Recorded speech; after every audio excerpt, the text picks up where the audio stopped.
Welcome to Part 2 of The Ranch House, Chapter 3 of a Thora Silentblade tale. After a hushed conversation back at the wagon, the crew agreed to their plan of approach. The wagon would continue forward, providing a delayed distraction. Munch would convince the kobolds to provide a distraction near the barn. In the meantime, Zarek and Thora would advance through the field, under the cover of darkness, and attempt to smoke out the guards in the main house. It sounded like a foolproof plan.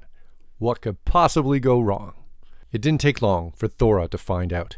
While the elf strode noiselessly ahead through the field, Thora must have stepped on every possible branch, twig, cactus, and dingo trap along the way.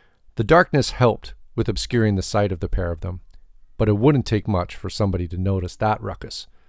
Sure enough, Thora caught sight of the light of the rooftop watch swinging towards them.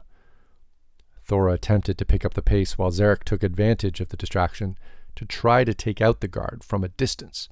The elf must have been successful, because even though Thora was certain that Zarek had missed wildly, all that the dwarf could see clearly was the light tumbling to the ground below and a heavy thud as the guard impacted with the ground.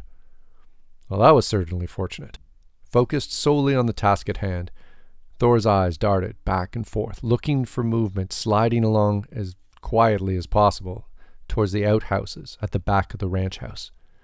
This part of the plan was going to be tricky, as the ranch residents had set up some lights in this area. There was no guarantee that somebody might not already be out here or looking out a window, praying for good luck and keeping to the shadows as best as possible. Thora slid behind the latrines, wondering when the last time was that somebody had cleaned them out. Trying not to gag loudly, Thora pushed on towards the back doors of the ranch house. There was no way to know which would be the right one to enter. Both exits seemed to be used fairly frequently, and a quick listen at the doors didn't turn up anything helpful. It was time to just make a choice and get it done. Flicking a finger back and forth between the doors, Thora finally settled on finding out what was behind door number 2.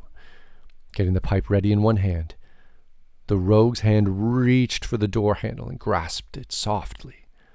Quietly swinging the door open, about a hand's width, Thora tossed the pipe through the doorway, sending it clattering down the hallway. Pressing the door shut, Thora turned and braced against the door to keep it closed. There was no expected pop and hiss of the pipe bomb letting loose its cargo. Nothing.